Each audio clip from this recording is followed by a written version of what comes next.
Mga awit, ika-siyam-na-4 na kabanata. Diyos ang siyang huhusga sa lahat. Karapatang magparusa, O Yahweh, ay taglay mo. Ipakita mo ngayon ang karapatang ganito. Tumayo ka at sa lupa'y igawad ang iyong hatol. Ang hambog ay hatulan mo ng parusang nauukol. Hanggang kailan kaya, Yahweh, magagalak ang masama? Hanggang kailan ibabantog ang kanilang mga gawa? Gaano bang katagal pa ang masamay maghahambog upang sila'y magmalaki sa kanilang gawang buktot? Kanilang ngang nililipol itong mga hinirang mo. Yahweh, inaapi nila mga taong tinubos mo. Ang mga ulila, balot mamamayan ng ibang bansa. Pinapatay nila ito at kanilang pinupuksa. Madalas na sinasabi, hindi kami pansin ni Yahweh. Hindi kami nakikita ni pansin ng Diyos ni Jacob. Unawain ninyo, bayan, kayong kulang ang isipan. Hanggang kailan pa durunong kayong mga taong mangmang? Itong Diyos na lumikha nitong ating matatainga. Akala ba ninyo'y bingi at ni hindi makakita?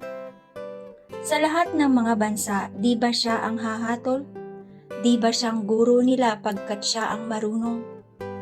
Batid ni Yahweh mga plano nating baluktot, katulad lang ng hininga, madaling malagot. Mapalad ang mga taong tumatanggap ng pangaral.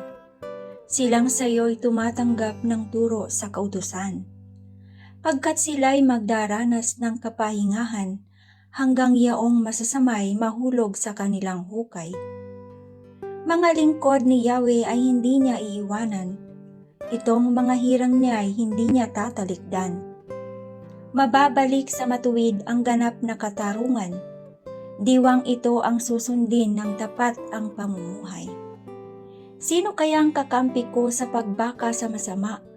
Sino ngayon ang babaka sa masama nilang gawa? O Yahweh, kung ako nga ay hindi mo tinulungan, akin sanang kaluluwa'y naroon na sa libingan. Kapag aking nagunitang ang paako'y dumudulas, dahilan sa pag-ibig mo, O Yahweh, ako'y tumatatag. Kapag ako ay ginugulo ng maraming suliranin, ang wagas na pag-ibig mo ang umaaliw sa akin. Sa iyo ba ay papanig mga hukom na masama, na ang laging kapasyahay ang hatol na hindi tama? Sama-sama silang lagit ang matuwid ang kalaban. Ang hatol sa walang sala ay hatol na kamatayan. Ngunit ikaw, O Yahweh, ang sa akin nagtatanggol. Ikaw na aking Diyos ang matibay na kandungan.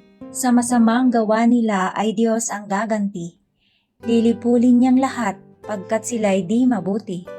Ang wawasak sa kanila ay ang Diyos na si Yahweh.